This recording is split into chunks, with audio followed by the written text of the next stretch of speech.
छोटे से गांव में एक गरीब परिवार रहता था। उस परिवार में रामू और उसकी बीवी सीता उसके बेटे चिंटू के साथ रहते थे। उसी गांव में एक तोता भी रहता था। उसका नाम था रघु। वो किस्मत का धनी था। जहां भी जाता वहां किसी भी चीज की कमी नहीं पड़ती थी। एक दिन रघु उड़ते उड़ते उस गरीब परिवार के घर गया। रघु सोचता है, अरे वाह, लगता है यहाँ आज बहुत अच्छा खाना मिलेगा। मैं पेट भर के खाऊंगा। वो एक कटोरी में रखे अमरूद देखता है। अरे वाह, अमरूद, मुझे तो ये बहुत पसंद है। मैं तो इसे पेट भर के खाऊंगा। रघु तोता अमरूद खाने ही लगता है। तभी सीता रघु को अमरूद खाते देखती है तो गुस्सा हो जाती है और उसे वहां से भगा देती है।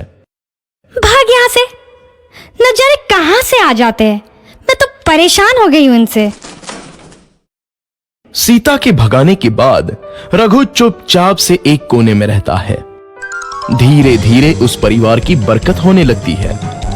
एक दिन रामू और सीता खाना खाते वक्त बातें करते हैं। आजकल हमारी बहुत तरक्की हो रही है, काम भी अच्छा चल रहा है। रामू कहता है। इस पर सीता कहती है, सच कहा, भगवान हमेशा ऐसे ही हम पर मेहरबान रहे। बेटा चिंटू भी कहता है, पिताजी, मुझे खिलौना लेके दो ना, मेरे सभी दोस्तों के पास है। रामू कहता है, ठीक है, जरूर लाऊंगा। सीता कहती है, कितने खुश है सब, मेरे परिवार को किसी की नजर ना लगे। एक तरफ ऐसी बातें होती हैं तो दूसरी तरफ रसोई में रघु तोता भी अमरूद खाते रहता है।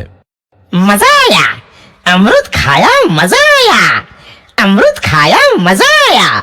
तभी सीता रसोई में आती है और रघु तोते को अमरूद खाते देख बहुत गुस्सा होती है। सीता रघु को बाहर निकालने के लिए पिंजरे में अमरूद रखती है। रघु जब अमरूद खाने लगता है तो पिंजरे का दरवाजा बंद हो जाता है और वो उसमें फंस जाता है।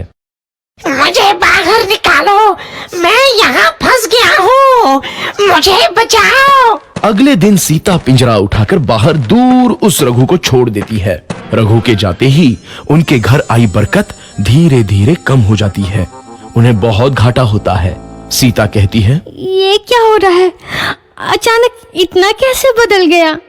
अभी तक तो सब कुछ अच्छा चल रहा था। रामू कहता है, लगता है भगवान हम पर रूठ गए हैं। चिंटू भी कहता है, लगता है अब मुझे खिलौने भी नहीं मिलेंगे। और वो रोने लगता है और बाहर चला जाता है। कुछ दिन बाद रघु तोता फिर से उस घर में आता है। वापस आया, मैं वापस आया, अब मैं जमकर अमरूद खाऊंगा। रघु सीधा रसोई घर में चला जाता है और अमरूद खाने लगता है। कुछ देर बाद सीता रसोई में आती है और रघु को देख कहती है, एक तो घर में पहले से इतनी दिक्कत चल रही है और ऊपर से ये तोता मुझे और परेशान कर रहा है। सीता रघु को वहां से भगा देती है। रघु उड़कर किसी कोने में छुप जाता है। कुछ दिन बाद धीरे धीरे उस घर की बरकत वापस आने लगती है।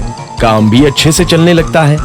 एक रात जब रघु तोता अमरूद खाने जाता है तो पिंजरे में फंस जाता है।